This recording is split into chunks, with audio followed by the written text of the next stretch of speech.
It's time to focus on seniors with Helping Seniors TV. The television show designed to make you aware of senior issues and needs, as well as to acquaint you with the resources available to help you age in place and with dignity. Now, here's your host, Joe Steckler. I'm Kay Kaiser, and welcome to Helping Seniors, the television arm of Helping Seniors of Brevard County. Our show is designed to provide you with information on how to develop your own aging and care plans. Our topic today is dry eyes. Joining me today is Dr. Michael Mandese of the Eye Institute. Welcome, Dr. Mandese. Thank you. Thanks for having me. Well, it's a pleasure to have you on board on a television program because I feel that the subject of dry eyes is something that a lot of people in particular may not absolutely understand. So with your experience, and how long have you been practicing, Dr. Mandese? I've been practicing for about 20 years now. Wow. And what kind of spurred your interest to get involved in this kind of specialty, if I may ask? Well, that's a fantastic question. It's an ever-increasing problem. It's a problem that patients don't understand why they're having issues with their vision or the comfort of their eyes. And most people just try the over-the-counter remedies and things like that when there's so many more things that we could do to help them to be more comfortable and see more clearly. Do you find a lot of people just maybe resort to those, like you say, over-the-counter eye drops for lubricating the eyes and feeling like they get a scratchy feeling? Absolutely, and there's so many to choose from. I don't know if you've ever gone to the pharmacy and seen that whole array of things that are in front of you, and you're like, wait a minute, which one do I choose? Which one do I use? Because they're all so different. They use different lubricants, and everybody's different. So each individual eye lubricates itself different than the next person. I would think so. So, and I think about, because I oftentimes will wear contacts, and with the saline, solution and all that. And even though the contacts have evolved, to have more air flotation and so forth in it, still by the end of the day, I feel I'm going to need that drop again, to lubricate my eyes. Well, now that you mention it, it used to be strictly saline with nothing else in it. Now they've put disinfectants in them, and and they've actually started adding some lubricants in them to make them more comfortable, to be more like your natural tears. That your contact lenses are more comfortable throughout the day. You'll also see some without preservatives because there's a small portion of patients that are really sensitive to those preservatives and don't even realize it. They think that they're not tolerating the contact lens when it's actually the solution that's the problem. I'll be doggone. And they could have maybe an allergic reaction to some of that preservatives? That's absolutely true. Interesting. Well, Dr. Mandese, what are really the symptoms when you have a patient come in, maybe for the first time, and what are some of the typical things that they may convey to you that they're experiencing, that you come to a conclusion of a dry eye? Well, some of the main things are that the eyes are uncomfortable, that they're gritty, they feel like sandpapers in the eye. They have blurred vision that fluctuates.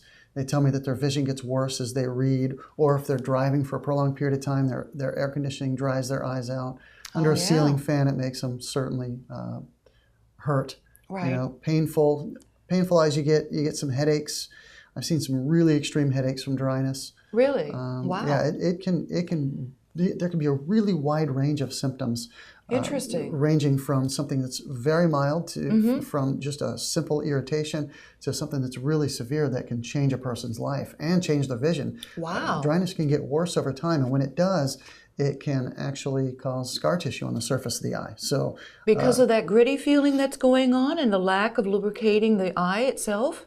Absolutely. The surface of the eye is a mucous membrane, just like inside your nose and inside your mouth. So it has to remain wet in order for it to stay healthy. Right. And when I say wet, it's almost a misnomer because it's not the amount of tears because as you may learn later in our talk here, that some patients may have excessive tearing, that type of thing. Okay. And that's not always a good thing. So it could be to one extreme to the other. To Absolutely. having more tears and having watery eyes versus having no and hardly any tears, right? Yes. So when you diagnose somebody with dry eyes and you see somebody coming in, their eyes are just really, really watery, what would be your first attempt to say, okay, wait a minute, here we've got an excessive, lubricating, where it's actually watering all the time, and is that a matter of overcompensating for the dry eye? Boy, you hit the nail on the head. You really did. It's funny. All right. With dryness, we look at several different things. We look at the eyelids and how they're producing oils, because there are different layers to a good, healthy tear film. Okay. So the eyelids produce the oil layer, which is extremely important in keeping the tears from evaporating. The amount of liquid in the tears is, you need a certain amount, but if it's too much, it's going to wash all your natural lubricants out, including the oil. And there's a mucus layer underneath that's got to be really spread thin and evenly. Okay. Hopefully I'm kind of answering your question. It question. makes sense. Yeah, it makes totally sense, Dr. So if Mandese. they're overcompensating, those tears, boy, if they're washing out all the natural lubricants, water by itself is not a good lubricant. Try putting water in your car engine and see if that's not going to work. Oil department, right? It's going to make it burn up. Absolutely. So it's a very poor lubricant. It's just a good vehicle to bring the lubricant and all the nutrients that you need to keep the surface of the eye healthy. With your special equipment, Dr. Mandese, looking at the eye itself to determine, whether or not it's overcompensating or undercompensating, do you look into the eyelid then with your equipment? Yep, we look. I was curious. We look under the eyelid. Okay. We look on the white part of the eye. The skin over the white part of the eye is called the conjunctiva. Okay. That'll show some significant dryness also. Okay. Sometimes that conjunctiva can be really loose because of all the friction between the eyeball and the eyelid. It starts to pull on that, and it's like a cellophane. You start pulling on cellophane, it's going to stretch it. So those patients will feel like something's in the eye constantly. So we'll also check what's called the tear osmolarity, which is really the salt content of the tears, right? Right. So if you have too little bit of water, then you're going to have a higher salt content. The higher the salt content, the worse the dryness. So interesting. I didn't know that. So it's important to have kind of like that pH balance, maybe? Yeah, salt balance, pH balance, all of the above, right. Interesting. I'm sure you've seen patients, and I can remember seeing a friend of mine not too long ago. It seemed to have like a little bit of layer in the corner of her eye, like a liquid, almost like you're talking about that saran wrap that we're talking about. And she would blink and it still wouldn't go away. What was that all about? What do you think that would be a cause? I mean, without looking at it, I really couldn't tell you specifically. But what I can tell you is you're describing exactly what I was getting at, is when the conjunctiva becomes stretched, it's just from that friction between the eyeball and the eyelid. You're blinking about every 4 seconds, 15 times a minute. And so just think of how many blinks it takes to really stretch that tissue. It doesn't take that many. Yeah, okay. So over a several year period sense. of time, your dryness getting worse. Okay. Sometimes patients, in extreme cases, they have to have that conjunctiva kind of shortened in order to tighten it back up. How would you go about that, Dr. Mandese? I mean, that's a surgical technique that the surgeons go into, and they will actually just take a small piece of it out and close it back up. Wow. So and there are other things you can do to shorten it too, but that's kind of the best way to describe it. Okay.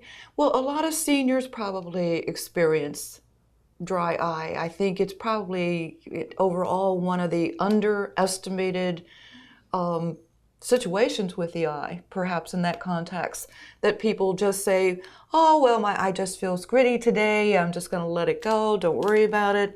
Then they wake up the next day and guess what? It's gritty again. Right. So now, is there, like you said, it could potentially scar the eye if left untreated? It can if it progresses enough. Okay. The other thing is you have to look at the underlying condition. You mentioned seniors. Well, right. Yes, you're at higher risk as you age, especially women. It can be a hormonal situation. I was wondering about that because that Without a changes doubt. a lot of things as well. So women are more affected Much more as they common. age than men? Absolutely.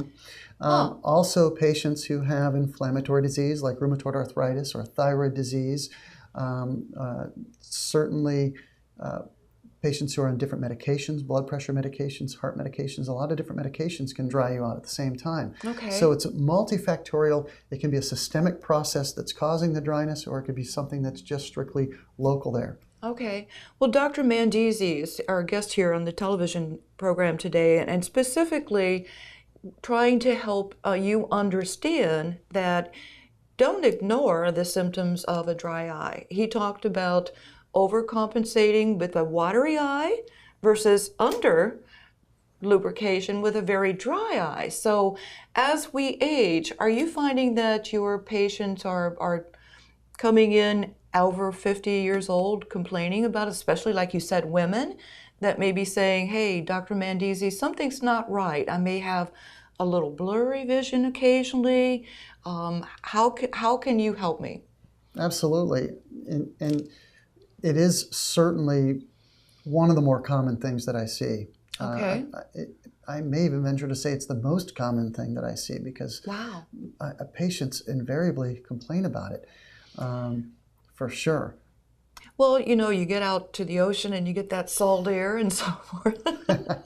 Is that a good thing or a bad thing, for your eyes? Well, You think? who knows? Who knows? The salt air is also kind of, there's a lot of humidity involved with it, so I'm sure that's soothing at the same time. That's true. Sure What it about depends on the wind. steam? Yeah, steam. Again, that's just water. So, water might make it feel good for temporary purposes, but you need lubrication to go along with it. Again, if you take the water and lose the lubrication, you're not solving that problem. That's exactly right. So you mentioned early on too, Dr. Mandese, that a lot of people resort to OTC, over-the-counter products, and the barrage of different types of products available Right. could be confusing in itself. So what kind of, I see this commercial all the time with this lady who's an optometrist, ophthalmologist, whatever, and so forth, and she talks about, what was the name of that one? You know which one I'm talking about. You're talking about Restasis. There it probably, is, prescription Restasis, medication. right. Is that one of the prescriptions that you occasionally prescribe? Or? Absolutely. Restasis is a fantastic medication. It works really well in the right patient. Okay. And one of the great things about Restasis is it will slow the progression of the dryness down. Really? So it can keep somebody from going from one stage to the next in dryness. Huh. And really it depends on whether the patient needs a prescription medication. A lot of times we'll try some natural and holistic approaches there to get the patient to naturally produce better lubrication. And if we can do that, they're way better off because then they don't have to be dependent on a prescription medication for the rest of their life. And that brings up another point too. Oftentimes when you get on a certain prescription, if I'm not mistaken, correct me if I'm wrong, you become dependent upon that, because now if you're not taking it, you could, Yeah, I see what you're getting at. And, Right. and to a certain extent that's true because Restasis works so well. It keeps the inflammation that causes dryness down. That's the whole mechanism of that particular medication. Okay. So if you go off of the Restasis a few months later, and I've had patients do that so many times, they'll be on it for 5 years or whatever, and they're sick and tired of putting that drop in. Right. They'll go off of the med. Then a few months later, they say, I can't figure out why my dryness has returned. It's gotten so much worse. And then, so we have the conversation. Have you started taking your medication less, or did you get off the Restasis? And invariably, they'll say, yes, I forgot about it, or I went on vacation, and then I never restarted it, that type of thing. Oh, wow. But yeah, you can become what you consider dependent only because if you don't take it, you will revert back to having drier eyes again. Let's talk for a moment, Dr. Mandese, about a holistic approach. Okay. Tell the audience here about your views of holistic approach versus traditional prescriptions. Well, first, I like to give the human body an opportunity to heal itself. So if you put the right things in, then you are going to allow the human body to process those nutrients and hopefully you get the right things out. Your oil layer of the tear film is a very important part of the lubrication.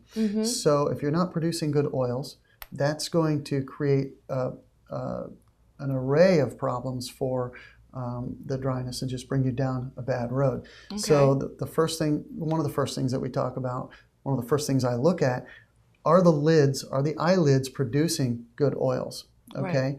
Do you flip the eyelid up in many cases to see? No, matter of fact, those glands, the opening of the gland is right behind your eyelash. Oh, wow, So there are openings all along your bottom lid and even more so on the top lid. Huh. So I'll actually take a Q-tip and I'll push there to see if the oil actually comes out easily. And I look at the properties of the oil. Is it nice and crystal clear, which is what we want it to be? Okay. All right. Is it murky? Is it even coming out? Is it coming out looking like toothpaste? You know, wow, if it's looking like toothpaste, we don't want it to look like toothpaste because it's not really flowing well. Wow. So, so then it's stopped up. That's exactly right. So then you have to use any various methods to try to get those oil glands to start producing better oils. Okay. Some of them is just simply milking them, trying to get that toothpaste to come out and get some of the oil behind it to keep flowing. You can use supplementation. Omega-3 oils work pretty well to get those oils to flow better. Not only is omega-3 oil good for your heart, your skin, and everything else. You hear about lowers your cholesterol, things like that. Right. It can certainly help the oil layer of the tears and help your lubrication in general. So, and one of the problems with talking about supplementation in general is you don't want to start supplements on your own, not knowing if you need it or if it's going to interact with medications that you're already on. That was another point I was going to bring up, because if a patient doesn't confide in telling you all the different medications that they're currently taking, sometimes supplements can be, working against some of that. That's absolutely true, especially if they're on a blood thinner and certain antibiotics. You can create an issue with the fish oil and the flaxseed oil that we're referring to. So you have to make sure that all your ducks are in a row, that you're taking a good thing and not causing something else to happen. Right. Well, maybe you just tell them to eat a lot more salmon. That's that's definitely true. Salmon's one of the better fish to eat as far as that's concerned. You want to get the fatty salmon. You don't want farm-raised salmon. Thank you. Yes, and farm-raised salmon. There's a point on that. Yes. Has a lot of bad things in it. So you want wild caught. You certainly want fatty salmon for sure, because that's where the omega-3s come from. Let's back up, Dr. Mandese. You had a nerve with me on that salmon. Talking about farm-raised, because I tell people too. I lived in Michigan and caught fresh salmon and so forth that was not farm-raised. And farm-raised, you find that they are not brought up. Let you elaborate. You're the expert on that. Well, and certainly I wouldn't consider myself an expert in farming fish, but as I understand it, they are given different types of feed, which is not natural. Right. The water that they're swimming around is not certainly not as clean as the natural water that their habitat should be. As their natural habitat, right. So all of that stuff counts, because what they ingest and what they breathe goes into their tissues. And so what you're eating ends up going into your tissues. Exactly. So that's an important point. Everybody talks about, I'll just take omega-3, and, the little gel cap, I can do that every day. But then I thought, no, I really want to do the salmon, but do the wild salmon. Wild salmon. Wild. And if you're going to take the supplement, you have to be careful where the supplement comes from. That's another issue too. That's right. There's been some press here in the last year about the vitamin industry, and some of the different corporations didn't have in their vitamins what they really put in it, what they said that they put in it. Right. So if you know your source, at least you know that you're going to have a cold water first pressed fish kind of situation, so you get the best oils. No, they're not the cheapest. They're not the cheapest, but when you buy the cheapest, you're not absorbing it as food. Right. Your body doesn't recognize it the same, so you don't get the same nutrition out of those things. Yeah. Well, I am a firm believer. I mean, I raised my kids on boiled salmon. Sure. And still today, that is still their favorite meal. And that's important, Start them out on good nutrition. My son was eating a head of broccoli at age 2. Yes. I said it raw. But, it's funny, my son does the same thing with broccoli. He loves walking around with a piece in his hand. Yeah, isn't that amazing? So it's how you teach them and everything. But, oftentimes seniors, and we're talking about how seniors' eyes change as you age in many cases. And for seniors, Dr. Mandese, they may not be getting the proper nutrition either. So that could be affecting, from your holistic, point of view. So a lot of people are home and maybe getting some services where they have a meal delivered because they're homebound and they can't really get out. They're not able to cook right and all of the above. And, it's sad because I see that, their health is, degenerating basically, and it's got to be affecting their eyes as well. Sure. And real food is expensive. It is. Processed food is cheaper because it's processed, and anything in a can and it can last longer. Is anything that has an expiration date. I don't know that you should be eating it really, but You're right. Because fresh food doesn't. They may have an expiration date on it, but you're going to know when it's fresh or not. Right? Exactly. So fresh fruits and vegetables obviously are the best key. way. And again, wild salmon, not farm raised, for your omega-3. Do you find a lot of your patients are open to your holistic approach in treating and saying, okay, Dr. Mandese, you're something else because you didn't just immediately prescribe a prescription for me? The simple answer is yes. It's like a breath of fresh air for these patients because they don't hear that very often. That's what I would think. They don't get that type of discussion out of anyone, let alone their physicians that they're seeing. Unfortunately, physicians today don't have the time to sit there and talk to their patients as much as they used to, 20 years ago. Right. So it's so important to have these discussions with the patient so that they understand how to live their lives more healthy. Absolutely. It's not just a matter of let's write this prescription, we'll see you next week and see how you're doing. Sure. And I think that's what separates you, Dr. Michael Mandese, perhaps from some of the other, you're really a dry eye specialist at the Eye Institute for Medicine and Surgery. And have you been practicing for, like you said, over 20 years now?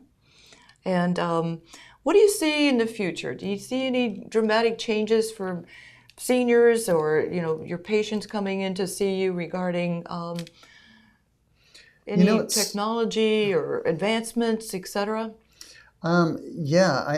I think dry eye treatment, and I don't even like the terminology dry eye because it really states that it's dry and not poorly lubricated, but that's really better terminology. But the understanding of the fundamentals of dry eye has really gone through a shift, and understanding all the biochemistry and everything else that goes along with it. So we're coming up with more treatments. Now there are FDA-approved treatments that physicians are doing, and so sifting through those and see which one works and which one doesn't. But like I said, there are certainly a lot more things coming out because of our understanding of how to get the dryness to be better lubricated. Well, and I think it kind of goes back to with even your holistic approach here. The body has the innate ability to heal itself. It's the best machine for treatment. Yeah, the body itself. Yeah. Yeah. So I can see why your patients feel like they've got a breath of fresh air. Thank you. The fact is, you have some people that just say, okay, this is where it's going to be, this is where it's going to be. But, we've got coming up less than 3 minutes. I think it would be important for you, Dr. Michael Mandese, to explain to our viewing audience the reason why you shouldn't maybe hesitate if you have any suspicion that your eye may be, dry or overwatering, etc. What would be your your recommendation to the viewing audience? Well, first of all, I would tell you, don't chalk it up to aging. All too often I hear people tell me, gosh, is it just because I'm getting old? And I think that's a cop-out, really. You have to treat the underlying problem. And really, when we go through the underlying problems and we see, okay, which aspect of the eye is causing the lubrication to be poor? Mm-hmm. Is it the mucus that's just clumping up? So a lot of patients tell me, hey, I've got this mucus that's gathering on my lid, and I can pull it out, and I just don't understand what it is. It seems like it's infected. Ooh. So it can present so many different ways. Mm-hmm. So if you're trying to do things over the counter, that's fine. But there's a point at which you may need additional help, and those are the things that we can do. That certainly I can do also. It's just I find that patients don't really come and seek the help because they feel like they're wasting our time with what seems like such a simple issue. Right. But as you can tell, it's not that simple. There are so many factors involved. Wow. And it goes all the way down, and I'll say it again, through your nutrition, the medications that you take, and the stage of life that you're in, for sure. Okay, that makes perfect sense to me. Well, I think that the bottom line is, with Dr. Michael Mandese with the Eye Institute, would suggest that if you suspect any type of dry eye, don't wait. Take and check it out. I mean, we only have two eyes.